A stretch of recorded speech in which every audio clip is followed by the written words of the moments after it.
My life goes on in endless song above earth's lamentations. I hear the real, far-off tune that hails a new creation. Through all the tumult and the strife, I hear its music ringing. It sounds an echo in my soul. How can I keep from singing? Can I keep from singing? How can I keep from singing? Oh, how can I keep from singing? How can I keep from singing? How can I keep from singing? How can I keep from singing? How can I keep from singing? How can I keep from singing? How can I keep from singing? How can I keep from singing? How can I keep from singing? How can I keep from singing? How can I keep from singing? How can I keep from singing? How can I keep from singing? How can I keep from singing? How can I keep from singing? How can I keep from singing? How can I keep from singing? How can I keep from singing? How can I keep from singing? Though tempest roar loudly, I hear the truth, it liveth. Though darkness flows round me, songs in the night, it giveth. No storm can shake my inmost calm, while to that rock I'm clinging. Since love is Lord of heaven and earth, how can I keep from singing? How can I keep from singing? I lift my eyes, the cloud grows thin. I see the blue above it, and day by day this pathway smooth, since first I learned to love it. The peace of love makes fresh my heart, a fountain ever springing. All things are mine in love and joy. How can I keep from singing? How can I keep from singing? How can I keep from singing? How can I keep from singing? Can I keep from singing? Singing. How can I keep from singing?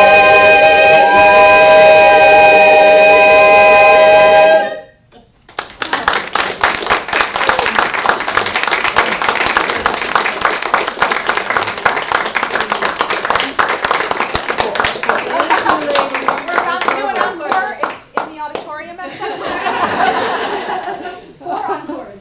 Thank you so much. Thank you. That's my excuse for missing the meeting.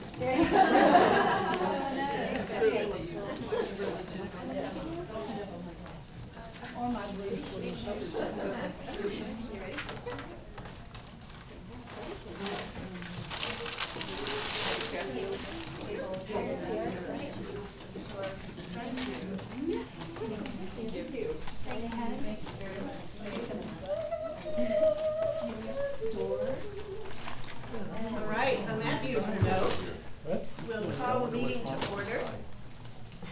Not very well. And Asymmetrical here. what we have, Maybe, are you sure you took a shot? Sylvia, do I announce now? No, I didn't. In a minute? What? yes, if you're going to film, you should announce that you're filming. Yeah, We also so- have our own person that's doing videography right So now. I just want to announce that I'm filming. Is Right. that right, Sylvia? Yep. Okay, thank you. And Sharon's also filming. Yes. Right, I want to ask a question. sure. Are we also live streaming or are we just recording? I don't know the answer to that. So we're filming live, but we're not, we haven't have advertised that people can sign in and look at what we're doing right now, right? So right now, we're filming it live. It'll go up on the website under the meeting materials so that people can review the meeting. But if someone knew about the meeting happening, they would be able to see it streaming live now I don't know where they would see that, on uh, YouTube. but No, it's my a understanding is possibility that that it's we not can being live explore. It is not live No. streamed. Well, there's no link on, there's no link. There's on no the link website. on the website or anyplace else. You raise a good point, and I think perhaps maybe at our December meeting, we can talk about all of this. I do have some comments about what circumstances under which we are required to be recorded and what circumstances we can refuse to be recorded. And I'll share that with you later. Thank you, Mary Pat. All right, let's go around and do our introductions. I'll start tonight. I'm Leslie Hammond. I'm the SWNI president. Sylvia Bogert, Director for Southwest Neighborhood. Ed Davis, Vice Chair of Multnomah Neighborhood. Ron Durian, Chair of Maplewood Neighborhood. David Martin, Transportation Chair. Jackie Phillips Homestead. Janet Hawkins, Board Secretary. Fran Laird. I'm Debbie Hall from West Portland Park. Gary Rundy, Land Use Chair. I also hail from West Portland Park. Shannon Hoek, South Burlington Riverhead. Yep. Marie Tidal, Hillsdale Neighborhood Association. Sharon Keith, staff, Southwest Neighborhood. Mary Pat. Mary Pat, Pencils Committee. Thank you. Mary Ventura, I'm here Oh, for great. George Franis, All right. in Far Sorry, Southwest. Mary, I I forgot. can put your face to your name, because George has been talking about you, but I couldn't think of who you were. This is great. Oh, okay, perfect. Bruce Kester, Ash Creek Neighborhood. Glenn Michon, South Portland. Murphy Terrell Watershed Committee. John Gibbon, First Vice President, Markham Neighborhood. Catherine Christensen, And we have a guest tonight. Sam Peterson. All right. I think the first thing we should do is approve our agenda, which is in front of you. Do I have a motion to approve the agenda? So moved. Do I have a second to approve the agenda? Second. Okay. Jackie on the Ron. Ron on the Yeah, Ron and John. And a third, Jackie. All right. All in favor of the agenda as written, say aye. Aye. Any opposed? Any abstentions? Okay, One abstention? Mary. one abstention. Thank you. All right, I've already done the introduction, so now the next thing on the agenda is minutes. I think you'll see, I think there are 14 pages of minutes. They're very thorough. They were a product of looking at the video several times and have gone through several different reviews by different individuals. I'm assuming all of you have taken a look at them, but if you haven't, please take a look at them before I call for their approval or correction.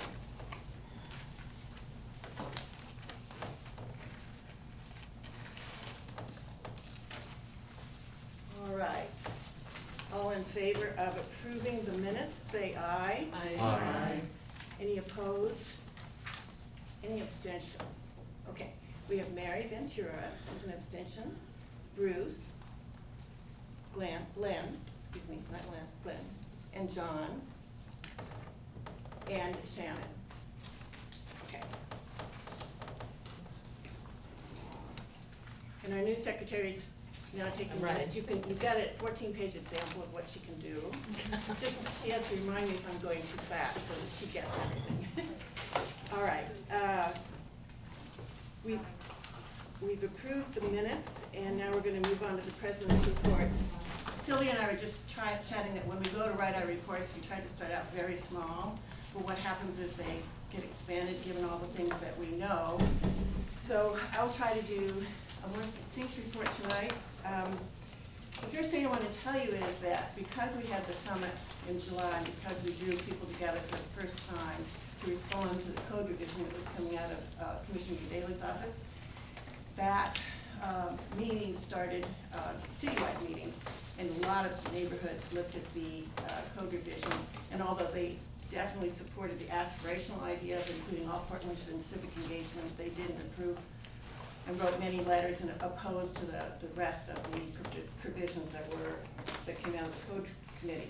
From a practical point of view, Commissioner Udaley had no votes. The only vote that was voted for her code revision was herself. So there were 4 commissioners that were opposed to it.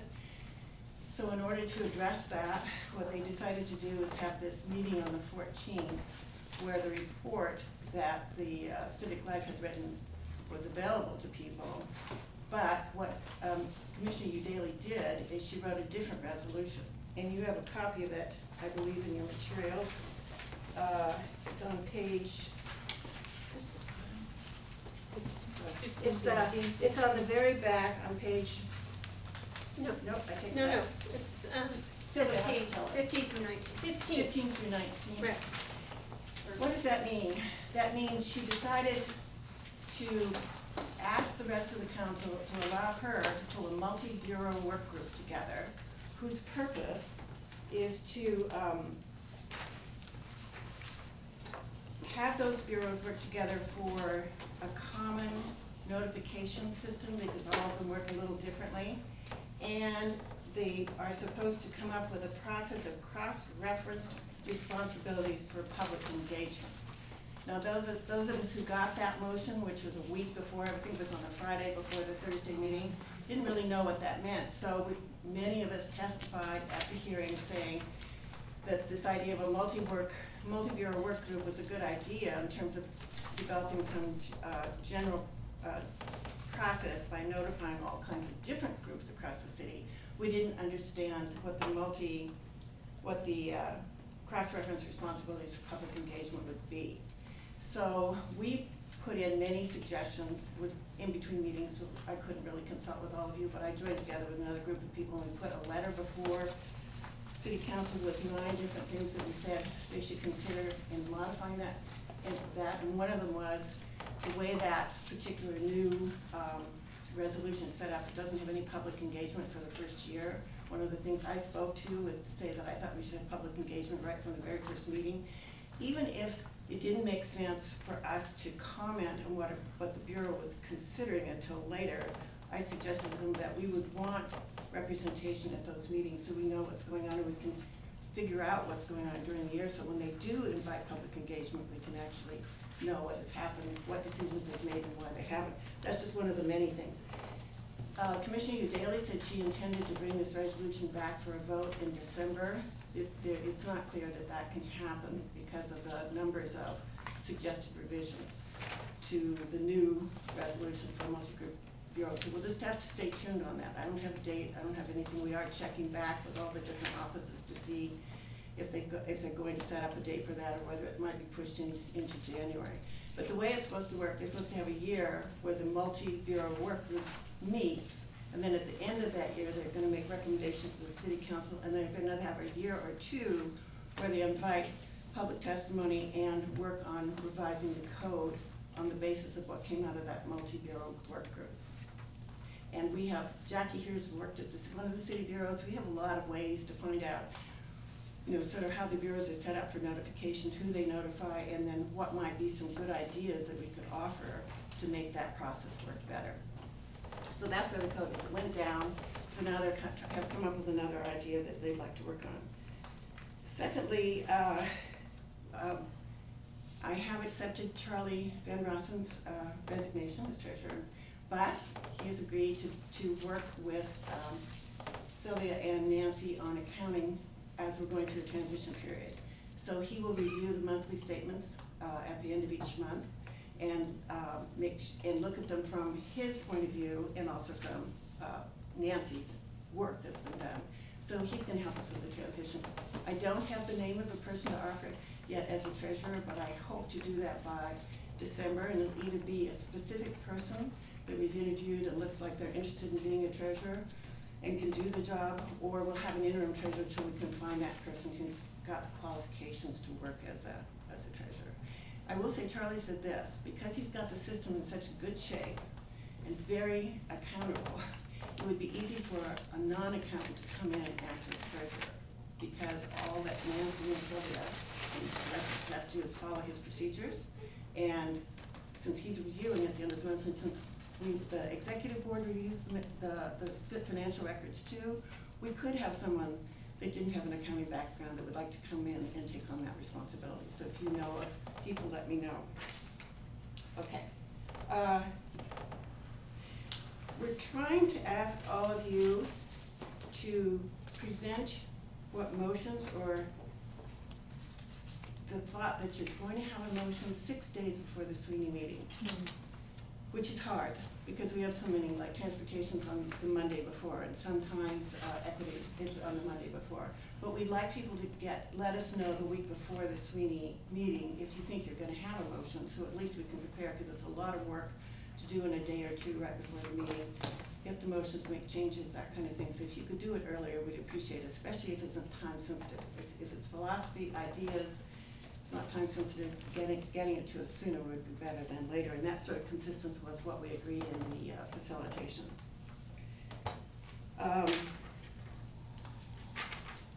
I've given you materials on what the city has said about recording of public meetings. They're at the very bottom on pages 31 and 32, but the gist of it is, on page 31, about the fourth paragraph, it says that if a neighborhood meeting is not a meeting of the whole board and doesn't have final decision-making powers, anyone on that committee or subcommittee can say, I prefer we not be recorded, and then no recording can go on. So you can choose whether you want to be recorded or not if you're in a committee or a subcommittee. Because we make final decisions at the board level, people can come in and say that they want to record, and the city says that we must allow that, and that's why we do allow recording at the board members, because we make final decisions here. And those materials are in your materials tonight. And then last but not least. I have my card up. Yeah. So I want to thank you for bringing this to the board. I know that Rob Lennox, the chair of South Burlingame, brought it to your attention on October 3rd. And I appreciate that this was live streamed last month. I think that was a really great form of equity and transparency, and that it's being live streamed again tonight, I think, is a good move forward. I know that Jen Hawkins and others exclaimed at the executive committee that they found it beneficial to track on accurate meeting minutes. If it's 14 pages of meeting minutes, that's pretty phenomenal. But I would like to make a motion that SWNI live stream all SWNI board meetings to their YouTube channel beginning this month for all future meetings. I'll second that, because then I wouldn't have to videotape. All right, I just suggested that we might want to think about this until next month. Does anybody want to comment on whether we should act on the motion now or postpone it till next month? I have a question. Yes. Can I ask a question about? You said it was live streamed last week? Last month. Last month? Yeah. Not tonight, though. And it's not being live streamed today. Sharon said it wasn't. I don't think it was live streamed. It We is weren't being- told it was The way live we streamed. record it is a live stream. What Sylvia explained is there's no link on the website Oh. taking people to the live stream, like there was Oh. last month. Last month, we advertised on the website, we had a link there, click, Oh, we watch didn't live. know that. We No, did not nobody know that. knew that. Well, But this month, there is no link, but it is being live streamed because that is the most simple way to record the meeting. that's a term, that's a techie term. Yeah. Meaning it's just going straight to YouTube rather than going to an SD card where then I have to, after the meeting, go and, upload it and. There's a lot to do afterwards, so Yeah. it's much more This- time Don't consuming. comment until I call on you. You made your motion, we've had a second, we're now taking comments. Jackie, are you finished? I just would like more transparency. We didn't know it was being live streamed last month, so I would appreciate transparency and clarity. David? I didn't live stream it. Wait, I don't- excuse I me, can't. you Oh, can't? she's looking at me, so I just wanted to be clear, Jackie. No, I don't know how to live stream it. I can't do it Oh, from okay. Yeah, SWNI did. Be more transparent. Sweeney did. It was on the Sure. board, webpage. It was a link of. Okay. All right, David? I actually want to speak to this just. Wait, I called on David, did you want to speak, David? No, I do not. Okay, At this Green time. Hat, go ahead. Yeah, I just think that it would have been really nice to know that, even if it was on the website. I think not being told that last month was not a good equity thing, was not a good inclusion thing, because none of us knew if we wanted to be on the screen or not on the screen as it happened. And as I went back and looked at it again in between the meetings, there were a lot of people that their faces never showed, and then there were all the people on this one side of the room that showed the entire time. And so I just think that that not knowing that was very problematic. All right, anybody, I want to make sure that every person who wants to speak to it gets to speak to it at least once before we go back and have other comments from people who've already spoken. Go ahead. I just wanted to comment that people who are experiencing domestic violence or have experienced it in the past are very sensitive about photography, live streams, or any videos. So I think we, in the interest of equity, need to open up the opportunity for people to potentially object to videoing on the basis of an issue like domestic violence in their household.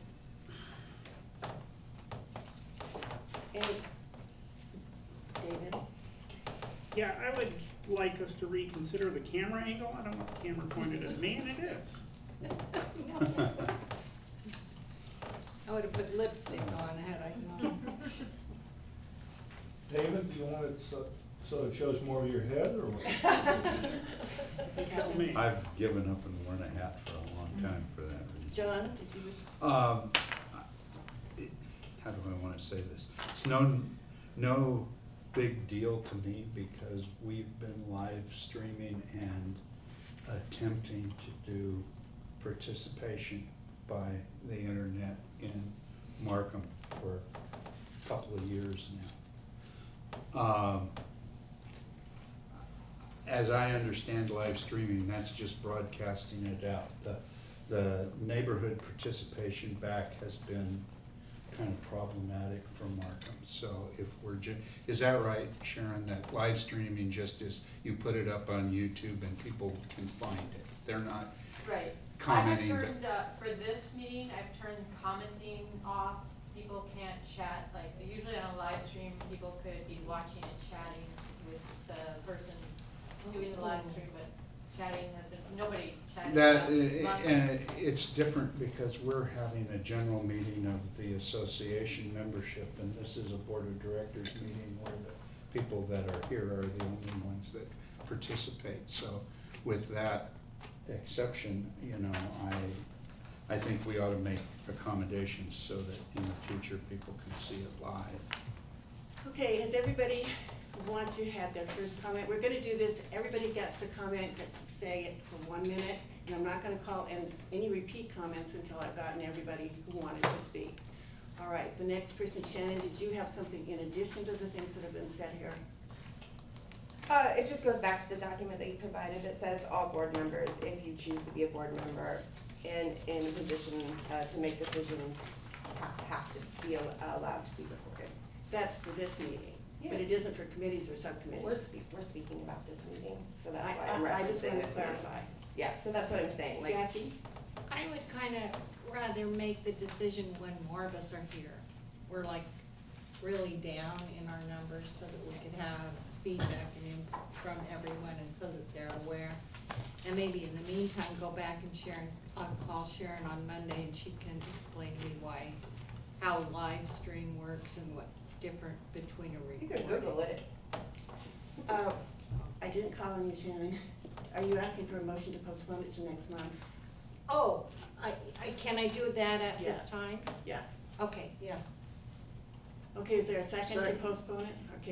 Okay, it's Jackie to postpone until next month, David to second it.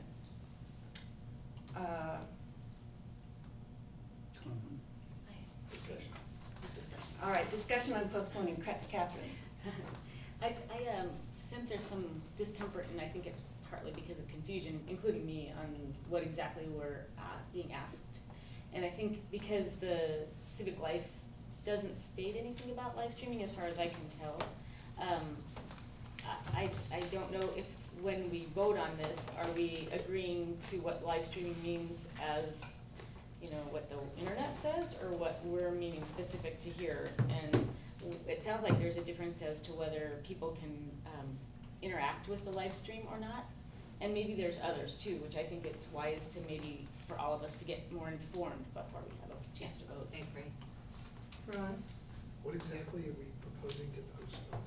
We're proposing to postpone the decision about having all these meetings live streamed on a regular basis. Do you want to read the motion, Janet? Do you have it? Do you want me to repeat it? Yeah, please repeat it. Okay. SWNI, the motion is to have SWNI live stream all SWNI board meetings to the YouTube channel beginning November 2019 for all future board meetings. So that's the board. And we have a motion to postpone, which we need to vote on first. Any other comments or observations on the motion to postpone? Okay, all in favor of postponing to a time certain, which would be the next board meeting in December, say aye. Aye. Any opposed? 1, 2 opposed. All right, the motion postponed carries, and we'll move on to the next issue that I'm reporting on. Any Yes. abstentions? Oh, are there any abstentions? Mary Okay, can try. Mary and Ron want to abstain. Okay. Does that mean that somebody's going to be providing some definition as to what we're going to be doing? I think that Yeah, someone I- will we work can on do that, that. yeah, we'll Okay. work on coming up with some common definitions and try to get them out to you before the next meeting, so you have some idea of what it really means. Because it's not necessarily new technology, but it's new to us. All right, the next thing I wanna say, and I didn't get a chance to say this, for the purposes of the meeting, I'm going to call on people, give you 1 minute to speak on whatever it is you wanna speak on, and I'm not gonna call on people multiple times. I'm gonna allow everybody to speak once. If you have something burning that you think somebody else hasn't said, then I'll call on you a second time, but that will be after I let everybody else have their comments. All right, on the executive report, it talks about 990s. I will tell you that Charlie offered to do our 990s and offered to do a quarterly review of our financials going forward. He's gonna send us an engagement letter with a price as to what that would cost going forward. This is not the same thing as looking at monthly things right now. And we would have his knowledge of the organization to do those quarterly reviews and to do our 990s. If we turn it to somebody, if we hire somebody else, that's fine, but it just takes them longer to get up to speed. He hasn't sent the engagement letter in yet, so I'm sure we'll be looking at it in December, and then the board can decide what you would like to do. Sure. So just based on financial policies, anything over 1,000, we always get 3 bids, so we need to have 3 bids. So. All right, and then, that's all I have to say tonight. We'll go to our first vice president, who's going to review the financials for us. Excuse me, second vice president. Is it gonna be before the first vice president? Sorry, go ahead. Got it. Okay, so what I am talking to you about is the West Portland Town Center Community Workshop. Sorry, it's in. Is there a page? No, Okay, I just. go ahead. That took place on November 9th, and there were over 100 residents in attendance. There were affordable housing advocates and government agency representatives also there. We had a really nice lunch with a social hour that allowed people to use that time to provide comments on various different things that the people who are organizing the event, the Bureau of Planning and Sustainability, had posted.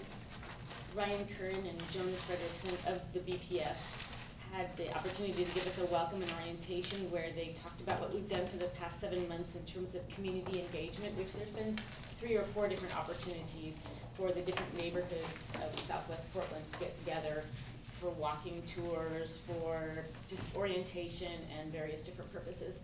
And then they also gave us what their planned goals were for this Southwest Portland Town Center.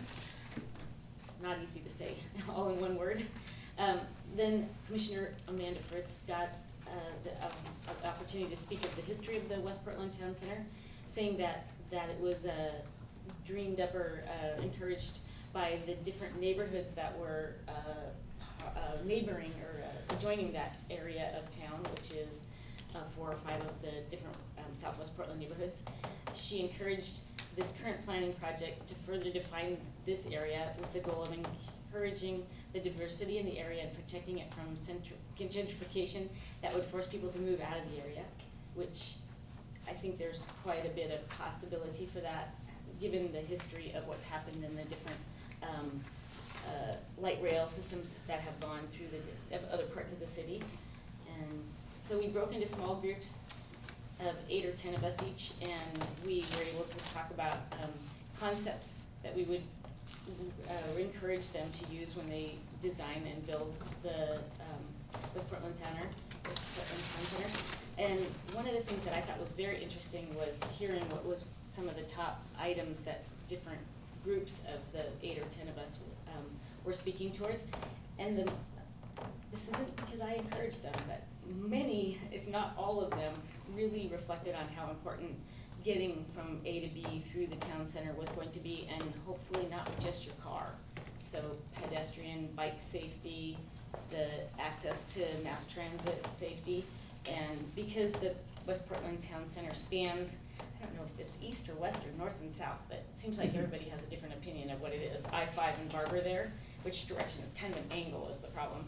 And if it spans both sides of those big intersecting big roadways, that pedestrians and bikers are just not safe in that area right now. And in order to guarantee the success of the West Portland Town Center, it had to be guaranteed safety for everybody. And that another thing that I heard a lot was we needed a complete neighborhood, including all of the access to services and things that we need in an area that's close enough where you can walk and bike and perhaps take public transportation, but not always hop in your car to get to it every time you needed to do anything. And then the last thing that we got to do is use little circles and put them on big maps and kind of define what zoning changes would be appropriate in the area to support the higher density and livability of the town center. So I guess in summary, what I would say is next time we have any opportunities like this, if you're interested in it, please attend them, because I think we can help really influence what takes place in our neighborhoods by doing this. And this is a big project that the city would like to kick off, and it's not dependent on only the light rail, but it will be integrated with the light rail if the light rail were to take place through that area. Thanks. Lynn? I'd like to endorse your comment there. Actually, just before this meeting, I attended a meeting where PBOT and other agencies gave a presentation on the proposed reconfiguration of the west end of the Ross Island Bridge, the bridgehead, together with making NATO a main street. And we had probably, I would say, at least 20 people. Certainly not enough, but I think it's very useful. Did the same thing, put little dots on the list. They had a huge map. It was very, very helpful. So anybody that has the opportunity, I think that's something you should participate in, and encourage your neighbors to as well. Thank you, Lynn. Jackie? Catherine, how was that, how was outreach provided for that? The reason I'm asking is because I had heard about this one. I didn't hear anything about the one you're talking about, except yesterday speaking with Milt. He had mentioned, or Ed had mentioned, the one in the NATO. And so I just wondering if, was it TriMet, both were, no? So this is the Bureau's BPS? BPS, yes. And Did we had it in our BPS newspaper. and PBOT. So we've had, The difference, let's see. John, wait, Sylvia's got something she wants to say. She has the answer, actually. sorry. So I just want to say, it was in our paper on the front page for November, and also was in the page 3 in October's issue. For So- the West Portland? Yes. Yes, that, okay, but not for the NATO. Not that I'm aware of. Okay. All right, John. And the West Portland Town Center project is there's a lot of funding coming to, and there's a whole series of private nonprofit consultants that are working on outreach, so that the turnout is supported by that. So You'll have to get that's the the same difference between the BPS. This was just BPS doing it. It's Right, yes, I mean, there was actually no, and again, this is this is based only on the potential for the 2020 bond. I mean, there's No touch. absolutely nothing hard and fast. Okay, anybody else have a comment on this before I ask John? Did you want to comment again, John? Well, I'll cover it. Later? First Vice President's report is gonna have two parts instead of one because a couple things came up here. I just wanted Wait, to. are you done? Okay, all right. I Now thought we'll that- have the First Vice President's report and financial report. Okay, First Vice President's report, first thing is Southwest Corridor. In case you haven't heard, a tentative decision was made on November 4th by the entire steering committee to abandon any examination of anything but light rail on Barber with two lanes going both directions. So it's 2-lane Barber, and I think it was the TriMet director. 2-lane Barber, 2 lanes on Barber both ways, and Bridgeport or bust is basically what they've decided. And that is because they came up with a whole bunch of money and saved a whole bunch more money. They'd started off at about $463 million over the desired budget, and they've now got it down to less than $93 million of over the desired budget. That includes a substantial increase in Metro's commitment. You know, $125 million more of the bond measure will go to light rail, the Southwest Corridor. The $65 million that the city of Portland and ODOT had been talking about related to the rebuilding of the Newberry structure, Newberry and Vermont structures will be put into the TriMet, the Southwest Corridor pot. And they have done a series of, they've changed the configuration, and they came to the conclusion that the traffic problems they'd create by going to single lane Barber would be so extensive, there was just no way that they wanted to do that. So that will be voted on the meeting that's listed here on the 16th, and but the decision has basically been taken at this The point. 16th of December? Yes. Okay. Is it gonna be posted online so we can look at that? Murphy? The revised, less expensive and more broad, Well, map? Sorry. The cross-section will not change much from what they've shown in previous cross-sections of 2 lanes each way, and pedestrian improvements on both sides. It's a 128-foot cross-section. 2 lanes of two 4 lanes of traffic and pedestrian improvements on both sides. And that's been extant for a while. The areas where there are some savings, She asked about whether it was gonna be posted online so she could look at it, right? Yeah. Isn't that what you Well, asked? that was I the don't question. know if they're going to put that out anyplace. If she wanted to get a it's a copy of couple- it, it's where a- would she get it? Well, I'd go in and. They are just, you gotta ask them and get them to tell you Yeah. where they made the changes. Okay, It's- all right. Thank you. I think- Fran? Is light rail going up the middle of Barber or I-5 or? It's, I'm sorry, it's definitely going the middle of Barber. Okay, thank you. All right, any other questions on this part of John's report? Okay, Okay, we'll move on to the, I've asked John to do the treasurer's report. right. The treasurer's report is, well, it's not the treasurer's report, it's a secondhand version of what I was able to glean. It's on Probably- page 20, if you wanna look at it. Yeah, there's a financial report there. I think that what you need to remember is that the way that the accounting practices have been changed here is we are showing a lot more of our income earlier in the year, and towards the end of the year, we won't see as much available cash down in the last few months, except that I think if we've raised some, by the end of March, we will have received all our civic life payments, correct? What's that, Sylvia? You wanna? Okay, so this just goes back to the fact that Civic Life gives us an advance of $93,000 or something. And then we ask for our quarterly, what we spend, we invoice them, they reimburse us.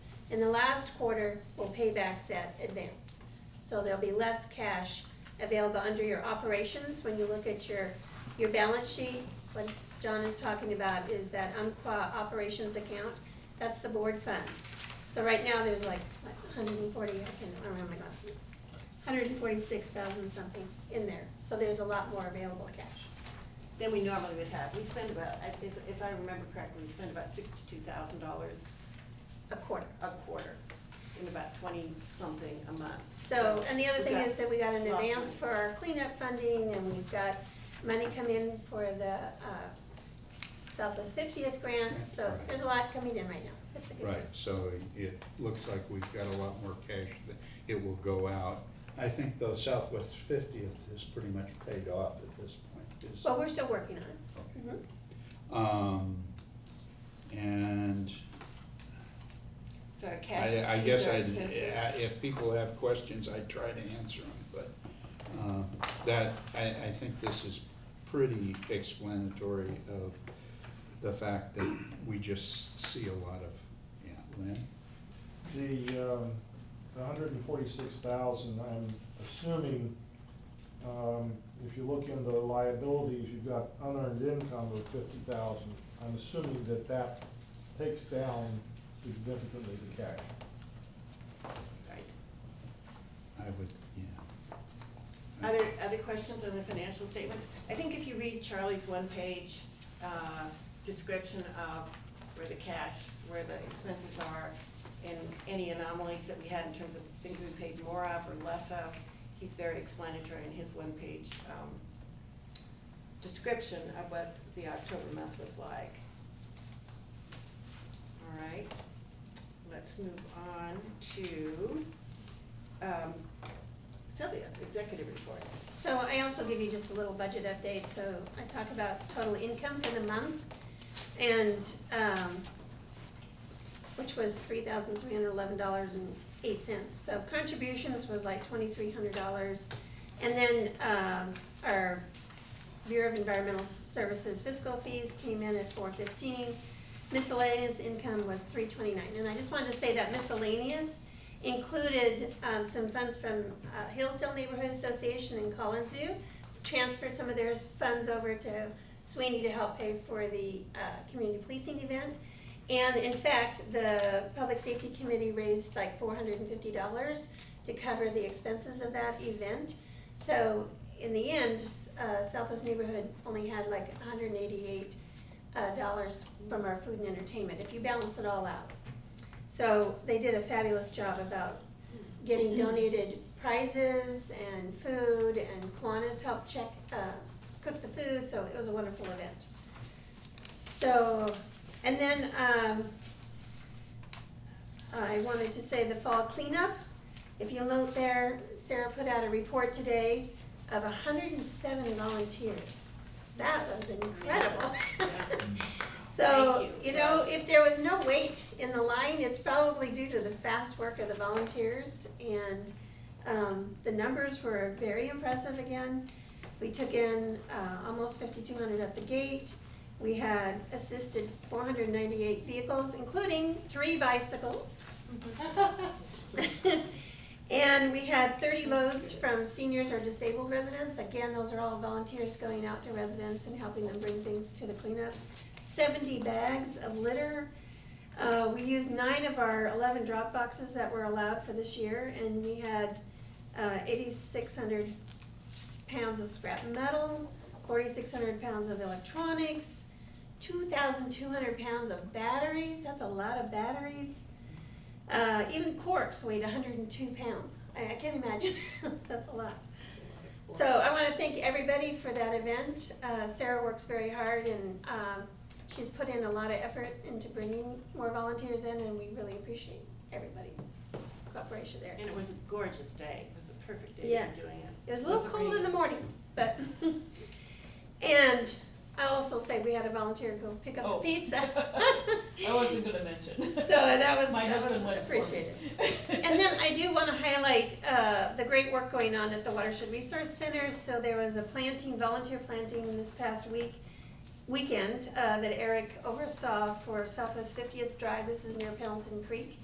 And they had 40 volunteers, and they managed to plant 450 plants in this site, which is just really exciting. And they did it all in 2 hours. So. And then finally, the small grant, we had a workshop in October. We'll have another one on Tuesday, December 3rd. If you have ideas for small grants, you can float them by John Tapero, myself, or go to these workshops and get some good ideas. And then finally, I'll just mention it now since Laura's not here. There's our Oregon Humanities Conversation on December 2nd. So that's it.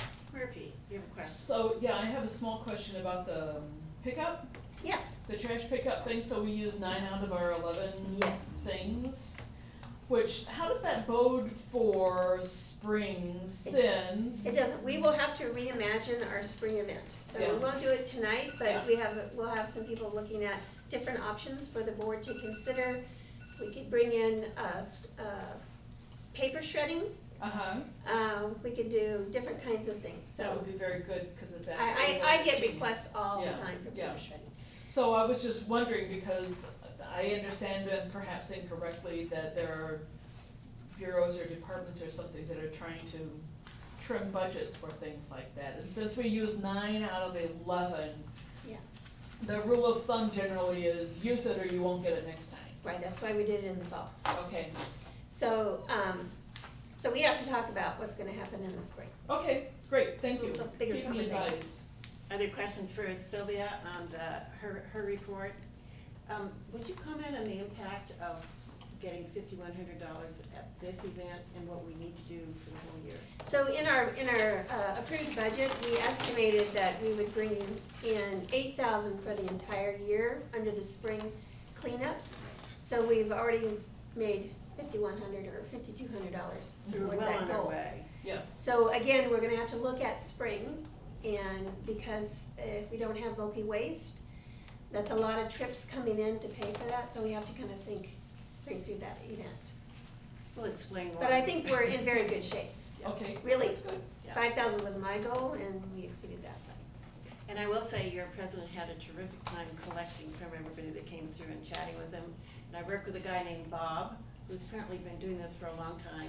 And we had a system worked out that, where we had people laughing in line while they were waiting to get through to where they were gonna drop things off. Because he would lean in the window and chat with them, and then that would slow the line down. So then I would take money from 2 more cars, and then I would say to them, here's what you do when you see that guy in the beanie hat down there. You lean out the window and say, Leslie said, I paid. So then he would wave 2 cars through, then he'd lean in and chat with the next one, and we'd get a couple more cars. So we kept it going really fast, but people had a good time. And they all said thank you. I don't know that there was a single car that didn't say thank you for doing this event. It's really meaningful, it's really helpful to me and my neighborhood. So I have a great time at that event, even if I've been standing in the pouring rain, and I wasn't that night. All right, let's move on to committee reports. We're gonna start with Mary Pat on the schools. On page 28, you have a copy of the report. I just wanted to let everyone know that the information that Sharon sent out about the Google, I have uploaded almost everything for this particular year that, and that would be starting in July, that the schools has done. So if people want access to that, based on what Catherine was asking for, that I am trying to make that happen. Our November committee meeting is tomorrow, so with an early board meeting, I don't have a full report of what has happened at our meeting. We will have Andrew Scott, who is the Portland Public Schools Southwest representative to the school board. He'll be with us, and we're gonna ask him, your sheet says we will ask about colon, and I didn't fill that in. We'll ask about the Student Success Act.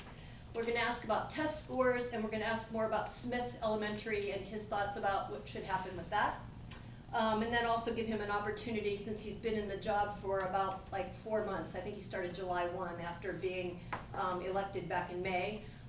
What he thinks about going forward and his vision for what's happening with Portland Public Schools.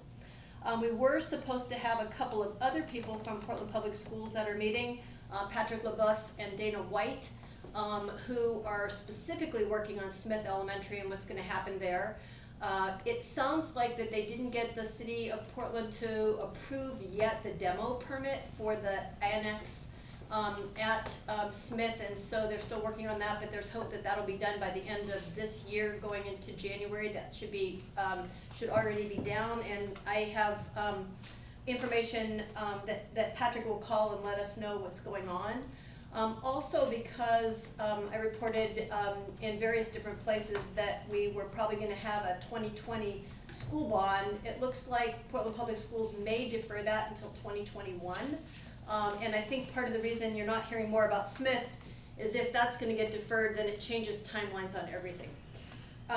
There's no school for Portland Public Schools next week. It's winter break is on the horizon, and our Southwest News December article explains a few things that people may want to do with students, but also talks about a book called How to Raise Successful People. I am recommending it, and on your sheet you should have information with a link, and if it doesn't, because I had several versions of this, let me know and I'll get you the YouTube link for this author who talks a lot about just a mnemonic of how we can raise successful people. So when you talk about education, what all has to go into that? And it's a way for us to be able to have a bigger framework when we have information about equity, when we have information about different topics at the schools meetings. Let's see, Beth Madison, Robert Gray Middle School principal for many years, 9 years I think, is going to be moving on to the district office really quickly. She was gonna be finishing at Robert Gray at the end of the school year, but she's actually gonna be moving to the district office. Her replacement has been secured, but I don't know, it might have happened today. I don't know the name of who's gonna be the new principal. We had hoped to celebrate with Beth before she left, because she has been very, very helpful with things we've done at Stevens Creek Crossing and various places through the years. But this happened quickly, so tomorrow night our committee will put together a little card, send it off to her, and hope that we get a chance to see her at some point in the future. 2 other announcements. The same night, unfortunately, as the Oregon Humanities conversation on December 2nd, that's going to be called Exploring Power, that's going to be part of SWNI. There's also a Southwest Action Group meeting that's going to be about hate at school. That'll be over at Riversgate. So it's just something that people may want to know about and tell people about one or the other.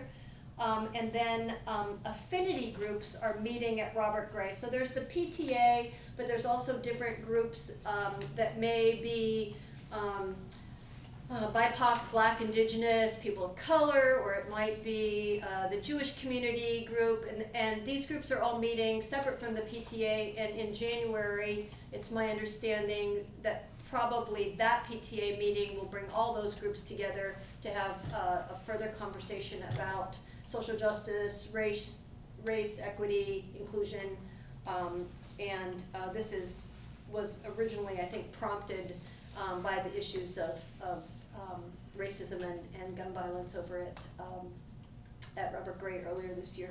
So that's my report. Thank you. Any questions for Mary Pat? Bruce? Yeah, this meeting that you're talking about, Robert Gray, will that information about that be in the SWNI News? The PTA meeting? Well, yeah, there's one that you talked about at Robert Gray, it's in January. Yeah, I don't know if it'll be in SWNI News, but it might be in some report that I put out. It's the regular PTA meeting, so if we look up when the regular PTA meeting is at Robert Gray, it probably will be that night. And I don't know if that's I know they're meeting, they meet tonight, so it's probably the third Wednesday. And you of write a January. report in the paper, so, Yeah, I do. thank you. Other questions for Mary Pat? All right. Parks and Community Centers, now Steve isn't here. Is anybody here on behalf of Steve? I did talk to him. Well, not me, but I have something to add. Okay, about parks? Yes. Okay, I'll let you speak first and I'll speak. Okay. I went to a meeting down in South Portland for the River Plan Southreach, and want to invite you all to the Collinsview meeting on December 4th. BPS is going to come and do the same setup, a big open house with 7 or 8 tables. They'll bring their staff to come and talk to us. And then also in one of, this is at Riverdale High School. And then in one of the classrooms, they're going to come and talk about Environmental remapping. Thank you, that's it. So anyway, we're gonna start our meeting, they're going to set up and be going from 6:30 to 8:30 on December 4th. Everybody's welcome to come. When? December 4th, Wednesday. At the Riverdale High School? Yes. Oh, this will be there. Janet? Just an update, in our neighborhood, Hayhurst neighborhood, we have Pendleton Park. It was hit twice in the last 3 weeks with vandalism. On about November 7th, 14 to 15 youth were observed spray painting the bathroom structures inside and out. The graffiti included, ugly images and other things, and right adjacent to the playground area. So park staff, a number of folks reported the graffiti to the graffiti line. When I got a count from park staff on how many hours had been put in, so far they've been up to about 10 hours of 2 staff working on the cleanup, and they weren't still finished. So just a huge budget hit.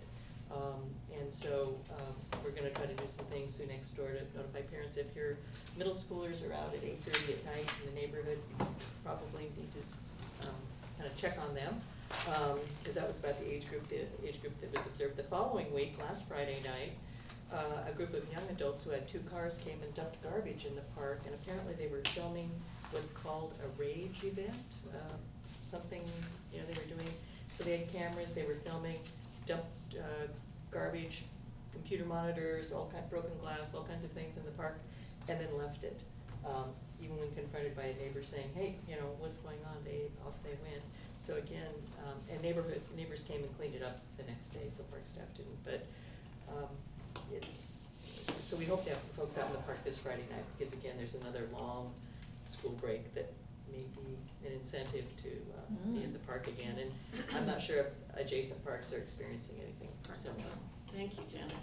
And even though Steve isn't here, and I wouldn't presume to make his report for him, we did talk about the fact that on the 26th, I think is Tuesday, Adina, who's the head of the Parks Bureau, is going to meet with City Council, I think at 9:30, and explain what proposals they have for keeping the parks going and keeping them up and improving them.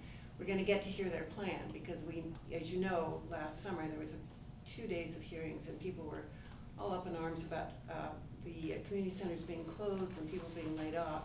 Now I think they've had enough time to try to figure out what possible things they can do to steady the system and to support our parks. And that'll be next Monday at 9:30. You can watch it on YouTube on the City Council channel, which is channel 30 on television, but I don't know if there's channel 30 on YouTube. But you can watch it at home, just turn it on, or at work, and you can listen to the comments that they have. And then we'll have a better sense of what the city's thinking they'll do. Then they're gonna ask for public testimony after they explain what their proposal is. Okay, we'll move on to transportation, and we have a motion on page 29, and Dave is gonna talk about that. And apologies for the short notice, but we just had our meeting on Monday, and that's when I became aware of this. This is a motion that came out of Swirl. It's specific to an appeal that they're making to City Council. They're before City Council in October, and they're coming back early December, and they wanted a letter of support regarding their motion. The motion is to send a letter to City Council expressing concern over loosening of required frontage improvements for proposed townhouse development on Southwest Broadway Drive, and to support a swirl's appeal of the hearing officer's decision. It's 740 feet of frontage, so it's very substantial on Lower Broadway Drive. Mainly supports renters. Do you have any questions? Yes. I have a question. It supports the appeal. What was the hearing officer's decision? They are going to appeal that decision. They're, David, do you want to answer, or do you want John to answer that? I'll let John, if he has more insight into that specific point. just following the discussion, the hearings officer's decision was not to require the frontage, the frontage improvement, but to require alternative gravel improvements on the other side of Broadway Drive, outside. This is the hillside we're talking about. Right, there's a guardrail there. They're gonna put down some Gravel. additional gravel between the pavement and the guardrail as That'll be safe. pedestrian That'll be real safe. improvement. But why this is really important to the Transportation Yeah. Committee is PDOT in April of 2018 told us we're no longer gonna require developers to put in sidewalks in Southwest Portland only on collector streets. We're just gonna require them to put in extended shoulders. But on this specific development, they're not even gonna do that. And so it's a further lowering of the standards. That's very helpful, because I'm gonna write this letter, and I'd like to know the substance of what it is. We have a they're trying sample to- lettering supply, you would. Okay. Questions on this? Do you understand where it is? It's on Broadway, and the developer's coming in and is not making the improvements that have been required by the city in the past. And the city is approving them dropping those requirements and doing something much The less. appeals officer did, but city council hasn't made a decision yet. Yeah, Good. that's- Catherine? So this is not just renters only, I think it's also townhomes and. Yes, I'm just speaking And of the it's very high-end, population. like $1 million units in the development. And then the renters are the rest of the people that live in that area. That on that Broadway Drive walk up currently and that down the would be street, able to or use. don't walk up and down the street because it's too dangerous. And also, there's no busing in that area to support any other form of transportation, so everybody has to hop in their car, if they have a car. And it's very close to Portland State. I mean, you should be able to walk. It's right at the bottom of Broadway Drive. Other questions for David? All right. Do I have a motion, or I have a motion, we don't need a second because it's from a committee, so any further discussion before we put the vote? All right. All in favor of this motion, say aye. Aye. Aye. Any opposed? Any abstentions? Okay, no abstentions. The motion's been passed. That leads us to the Public Safety Committee, and Sylvia's gonna do the public, excuse me. Can I ask I'm you sorry. a question? What's happening on the way to PCC? With all the the white lines. candles and lines and all that, is that permanent?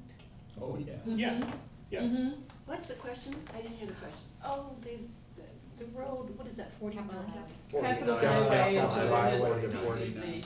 And then it's Kerr, after Yeah. After the PCC. So that's the new policy, is correct. So the funny thing is, if I might just tell you Okay, a funny Jackie. story, I'm teaching my 15-year-old grandson how to drive. And we go up to the PCC parking lot. And so he's now graduated to coming off out at that parking lot and up onto 49 for Capitol Highway. And I didn't know how to explain. You know, I'm his teacher. I'm trying to tell him what these lines mean.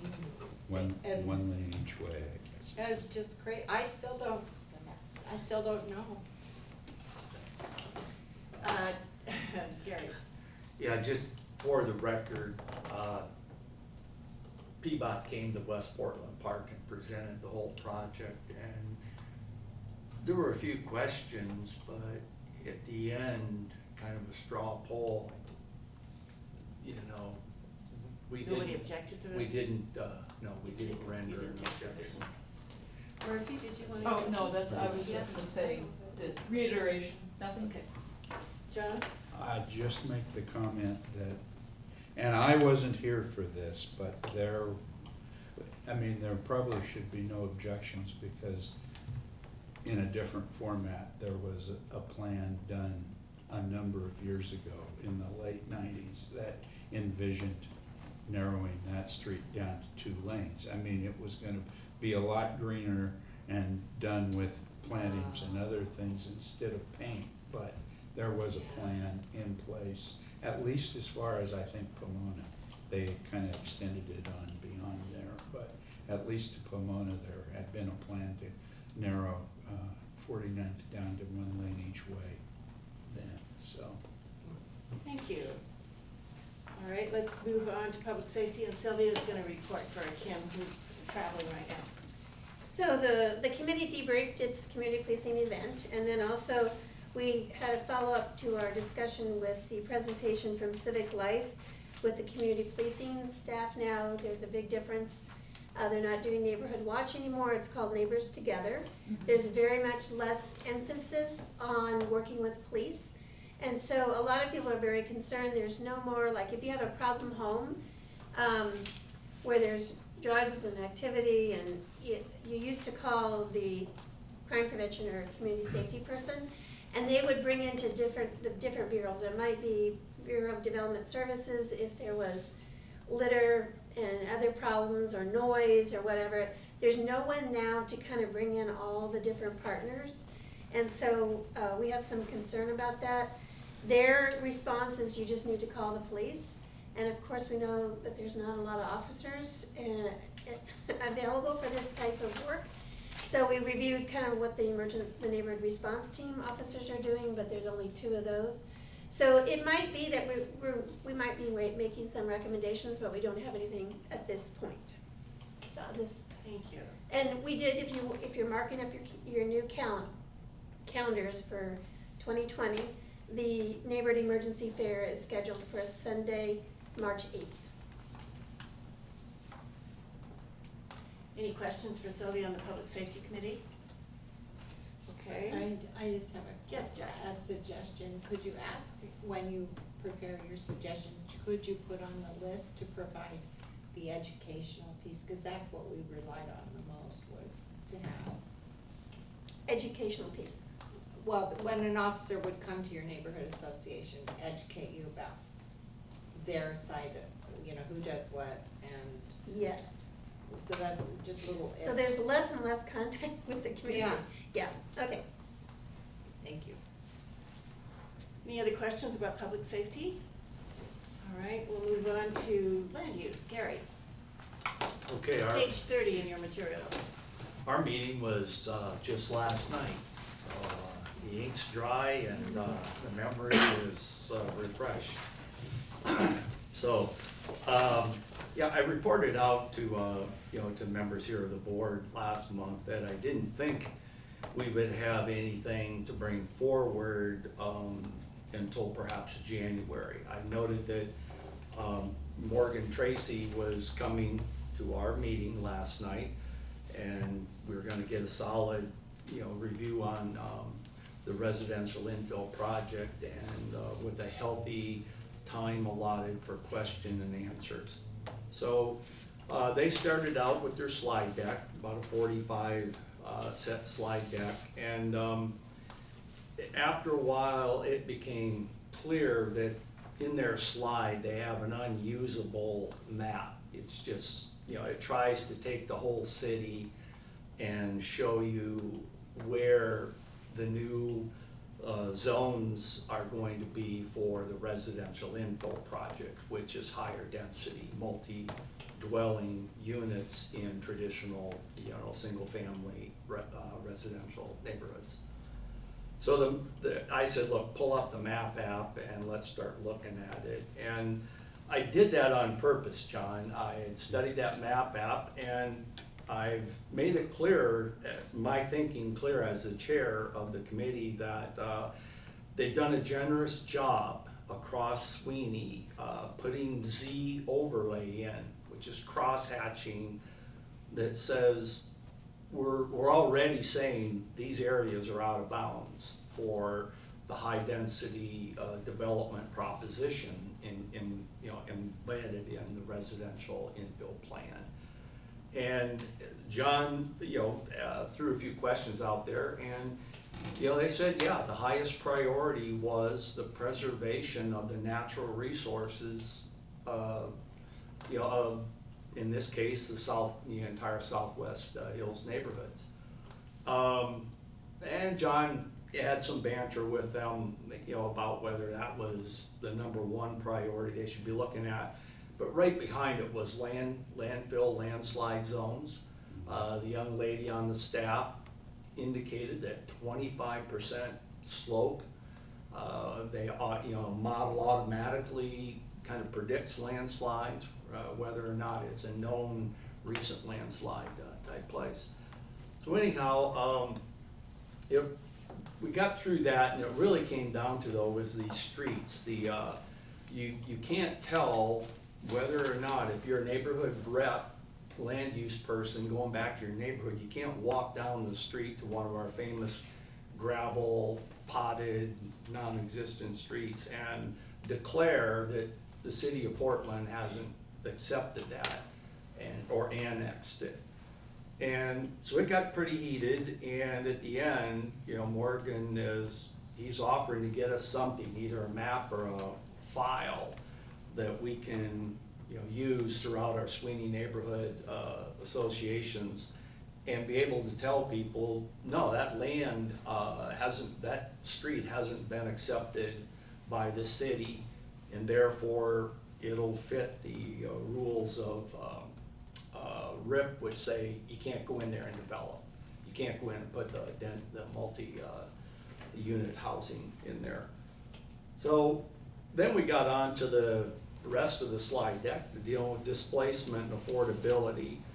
And basically at the end of the discussion about displacement, they said, look, we're running a model, and a model with a lot of assumptions. And John, along with others, were kind of digging that out of them, that there's a lot of assumptions in the models. That aside, in closing, and this is embedded right on their talking points, the project team regarding displacement is that more intervention beyond just the blunt tool of zoning is going to be needed to prevent the displacement, which again, their modeling showed it to be mild, modest, but again, their model is loaded with assumptions. So, all right, then on to the affordability. That didn't go anywhere, and in the end, the project manager sitting alongside of me said that increased affordability is not a key deliverable or language that they even want in these project documents anymore. I'm talking about increased affordability. Affordability is in the eyes of the income of the beholder. All right. And I thought putting up a $380,000 price tag for a couple of townhomes, like John Mills townhomes that they were showing, I think, that's pretty pricey for. It's not affordable. Yeah, it's It was shown as $380,000 townhomes, opposed to one very large $1.1 million single-family home. Yeah. Oh, Yeah. comparative. Well, same lot, under the new system, they think Yeah. that's the change. Yeah, but sitting alongside what was their picture of a classic, natural, affordable, old cottage that could sell at $480,000. Yeah. So they were saying 480,000 down to 380, but we went back and looked at the MFI numbers, and it just doesn't. It isn't eye-popping increased affordability. Last, I'm sorry for being long-winded here, but last but not least then was what's the hurry, the timing of the RIP implementation, and the just newly created anti-displacement action plan. That is just getting underway. We don't know a lot about when they're gonna start delivering comprehensive code language. Right now, it's just a goal. It's, you know, it's just has an aspirational setup.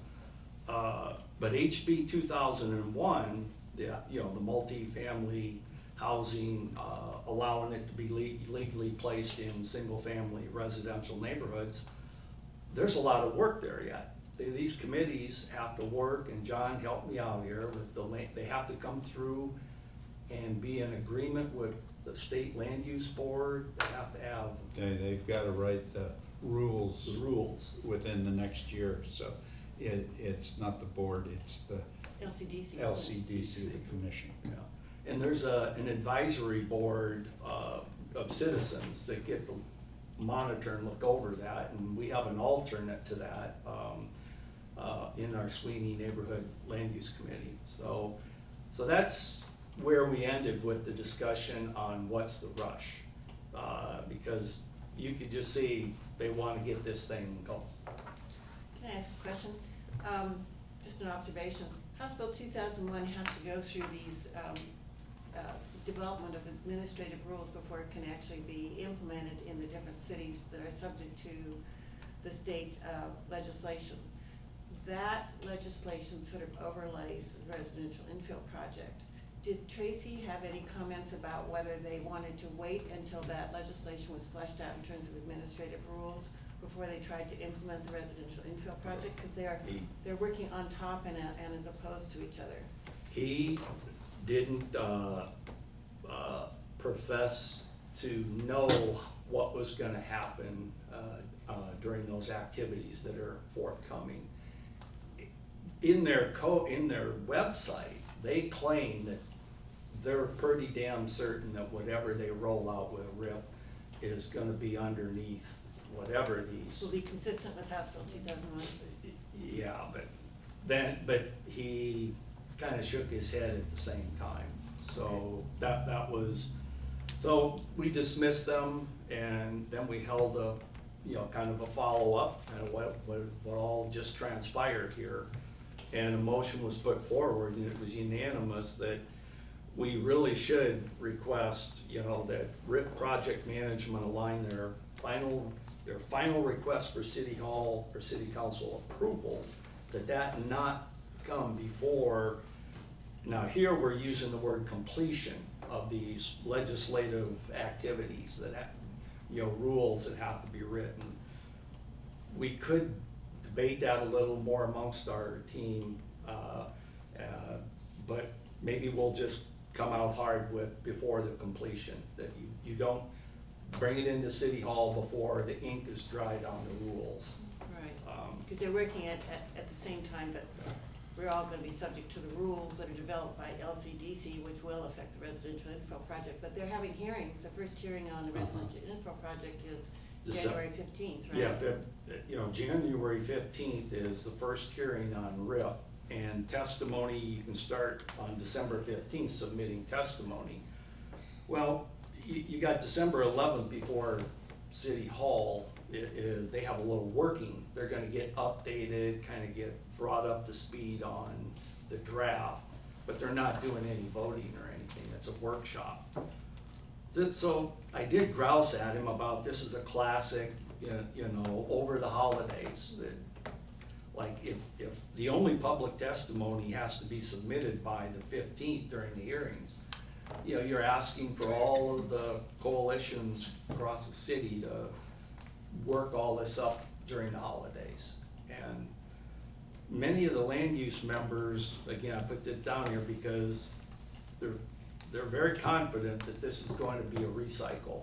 If you look at Better Housing by Design, John, being slightly less contentious than RIP, so I could get saved by recycle at City Hall.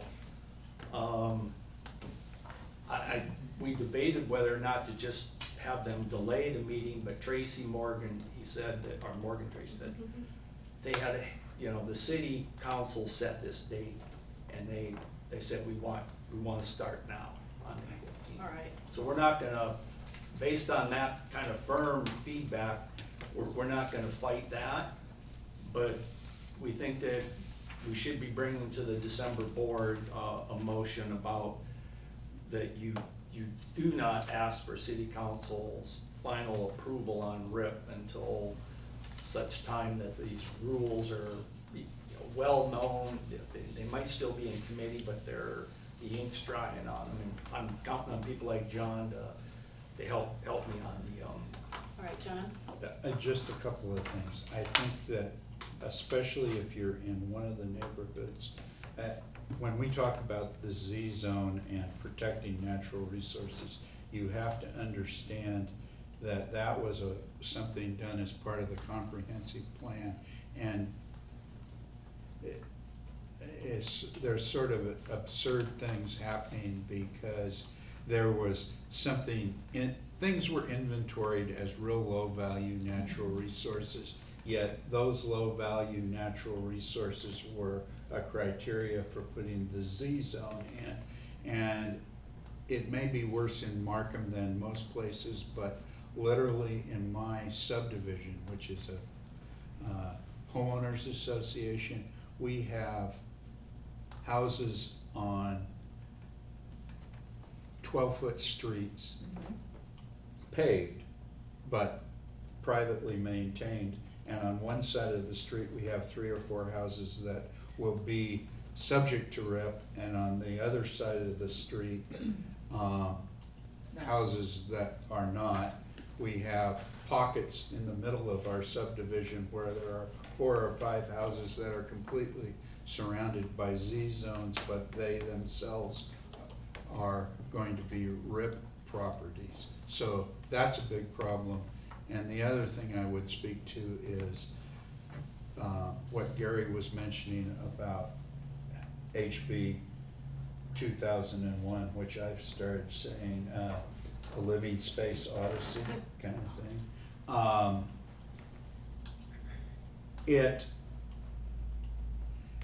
It will mandate, even in the Z zones, that duplexes be included, and it will mandate ADUs on, and the one place in Markham that we're seeing the most development is on the 10,000 square foot lots, which are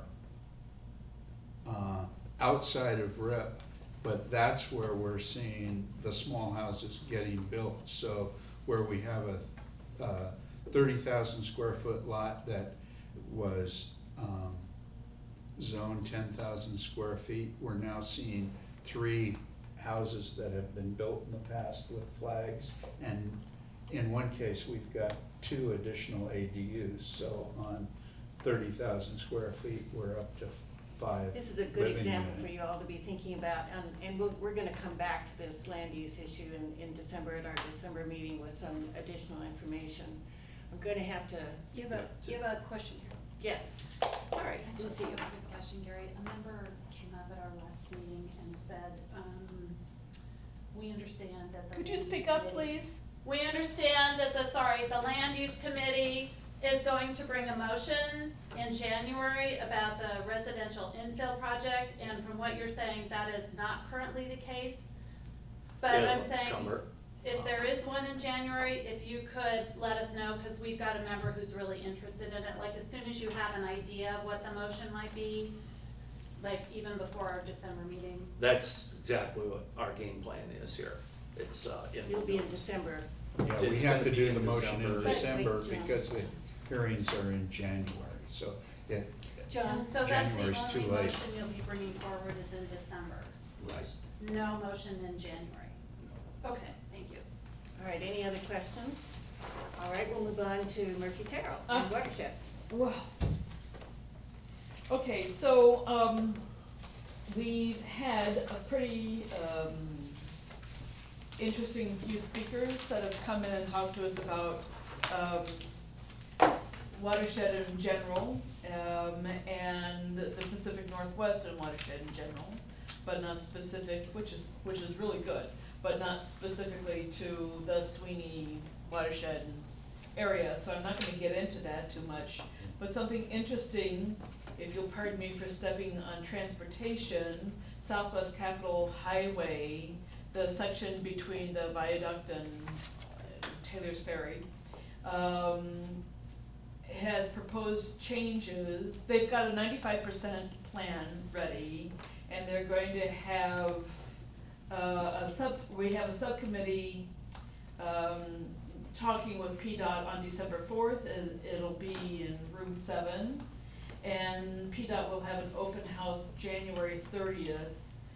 It'll be at late afternoon and evening hours, but they don't know what the hours are yet. But the point is, so far as Watershed is concerned, that they're changing the design and the volume of the stormwater facilities, particularly number 4, which is the one that's gonna go along Multnomah Boulevard. So I'm interested to hear what it is that they have to say about that, because it's not up on their website yet. So I'm sure the current plan for that facility is larger than what they expect to need for Southwest Capitol Highway. So they are planning for the future for having greater needs. So they're digging a bigger hole, than what they need today, because they're planning for tomorrow, but we'll see what the change in the plan is. So that's of interest to us, in addition of which, with a tie-in with land use, is that there's a proposed development in the beginning of the works off of Canby, which is the south border of Gabriel Park. And this would be a development between Gabriel Park and Multnomah Boulevard, and they will also be putting their stormwater into the system at that point. So that's like, it's not a done deal, but that's, our bright idea is this. And so it's still under concept, shall we say. Our regular meeting is the third Thursday of the month, December 19th, if anybody has any questions. And I would like to underscore Collins View's Southwest Outreach project that BPS is having at Riverview High School, December 4th at 6:30. It's about BPS's bright ideas for what to do with the South Reach and waterfront, and anybody who wants to have access, kayaking, whatever kind of access to that section of the river would very well be advised to come and have a listen. So I emphasize that. Thanks, that's it. Thank you very much. Sylvia has something from Equity and Inclusion. Go ahead. So Laura wasn't able to be here tonight. She's a caregiver for a close friend who's in crisis. So she asked me just to say there will be an Equity and Inclusion meeting next Monday. And then she also attended a city council session where they had a proclamation signing as Native American Heritage Month in November, and Laura was there. And they spoke about, I think it was Commissioner Fritz recognized Laura for her work in the neighborhood associations, specifically as the Equity Inclusion Chair. And they had a strong emphasis on Native American locally and the needs of the people. So it was a very good event. She asked that I pass this around so people can see. Yes. Congratulations to Laura and her group that she's been working with. All right, our next, we're a little bit behind, but not too much. We're on unfinished business, and I confess there's some unfinished business that I forgot. Very important business. One of the things that we testified to last week when we went down to testify on the code revision and the new proposed resolution from Commissioner Daly, we testified before the City Council and asked them to support our grant contract to go from a 1-year contract, which is what we heard in September, to a 5-year contract, consistent with what all your wishes were. Mm-hmm. In conjunction with that, I signed and worked with a letter, as did Sylvia, with all 5 other coalitions. And we all signed a letter saying we were very interested in supporting the city in their equity and inclusion measures, but we didn't think that we could do that work in 1 year, and we really wanted a 5-year contract. What you should know is that in Daly's current version of the new resolution, they've agreed to a 3-year contract. So we went from a 1-year contract, I think in September, to the city council saying, no, that's not enough, to a 3-year contract. But as I was testifying on the 5-year contract, I saw Mayor Wheeler, Commissioner Fish, Commissioner Hardesty all write down the 5-year. And they now have a letter from the 5 coalitions saying we'd rather it be 5 years instead of 3 years, because the process for the new resolution, if it actually occurs, will end about 3 years from now when they have their implementation of their new ideas. And if we don't have funding there, then we wouldn't be able to implement the new code revision. So we asked them for a longer period. So I have a small question. You said there are 5 coalitions that signed this letter, but there are 7 coalitions. There Can are, you there are. go into that? Yes, we can. Thank you. I'm gonna let Sylvia speak to this because there are 7. So there are 7 district areas, but 5 of them are nonprofit. Oh, I see. So the 5 nonprofit actually have the 5-year grant agreement Mhm. that's gonna be up in June of 2020. Mhm. So there are 2 other offices that were on that timeline Mhm. that I put in the board packet.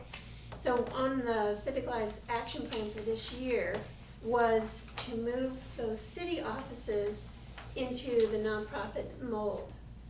So they would have to form their own 501c3. That takes a lot of effort. So, and that's a big thing. I don't even know if they have the community to support that. But that's the direction that Civic Life wants to take, is that they feel like by having the nonprofits, you leverage the funding that is given to them. So they want to shift that mold. So what we did in the letter is to say the 5 nonprofit coalitions support this. We also support the funding for the 2 other offices, and we cited that the diversity and civic leadership organizations should also continue their funding. May I ask, I don't mean to like tattletale or something, but what are the 2 that are the not nonprofit? So there's the North office Mhm. in Kenton, and then there's the East office.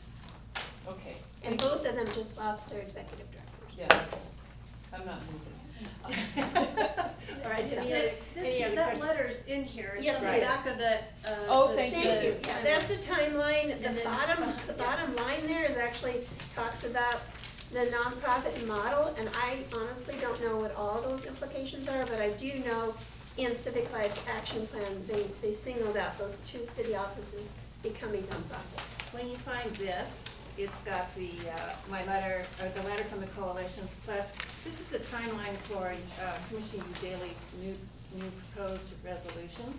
And the thing that you wouldn't necessarily pick up right away in looking at this is that they're suggesting that after they get through this year of a multi-bureau work group, that they're then going to examine the neighborhood coalition model. And we have no idea what that means. So we're keeping a close eye on how that develops. Shift to it and then examine. Okay, is there any other unfinished business that we need to raise? All right, we'll go to new business. We're considering hosting a spring SWNI candidate forum. My recollection, I think I just learned this the other day, that the League of Women Voters is having their multi-forum on, I think it's April 28th.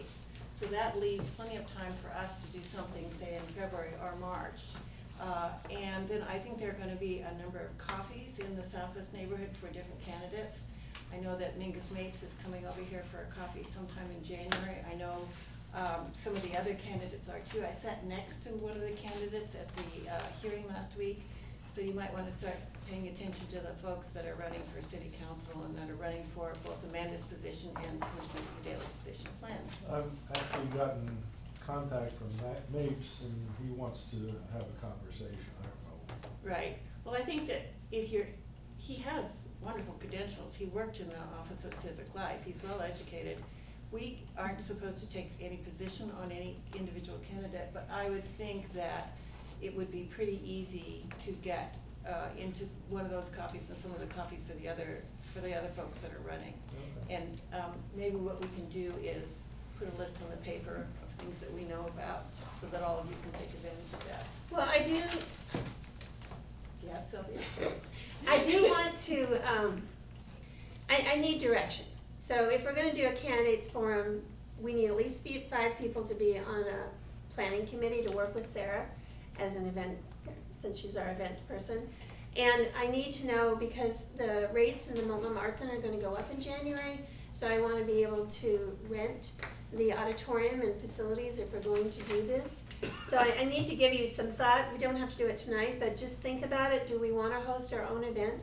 I don't know if the League of Women Voters is in the evening, or I think it's mostly. if it's during the daytime. Doing 2, April the 8th and like the 28th. There's 2 different ones, and I don't know if they're doing them in different parts of town. And the times. So sometimes I don't know. that's a little harder. So if we wanna host our own event, we need to get going on it. I think the deadline to file is something like March 18th. March 3rd, I think. March. March is a scary month because we are doing our emergency fair and there's a spring break. So I would think early April, but we need to also get on calendars, and we, as a nonprofit, invite all candidates running for a certain race. We have an outside facilitator. We ask everybody the same questions. We give them the same time. So just think about it if you want to do that. It's a lot of work, but you know, it is something that affects us. And your directly. president's gonna volunteer to be part of that committee, because I think it's so important, if we can do it. I mean, if we can actually do it, it doesn't cost us normally at the auditorium. I think it's a great idea. So if any of you have interest in it, please let me know. Don't look at me. Well, you were smiling, so that's why I'm Don't looking look at me you. like that. All right, one last thing, I want all of you to think about, something I'd like to propose to you, which is, I've learned in the last year or two to rely upon Sam Pearson in interpreting our SWNI bylaws and also the ONI standards. So if a situation comes up, I can call Sam and say, okay, here's what I'm seeing that the rules say. Are you aware of it? Do you have any suggestions? And he's been impartial, completely open, and been very helpful. So what I'd like the board to think about is maybe we ask him to be an ex officio member of this board to be our rules expert, because he spent 4 years as president, and he does know our rules really well. And if you need a quick answer, he's good at giving it. It would also take, it would give you, each of you with your neighborhood associations, a resource to ask questions about when you get to a question about your own bylaws and rules, because Sam can help you with that if you're interested. So just think about that, and I'll bring it back up again in December. Any other unfinished business tonight, or new business? All right, do I have a motion to adjourn? Yes. Move Okay. to adjourn. Okay, we have Second. John and we have Murphy. And we have a secretary that is getting I'm that. still writing. Yep. All right, all in favor of adjournment, say aye. Aye. Any opposed? It's not debatable, you just get to vote on it. All right, we're adjourned. Thank you, and don't forget to help the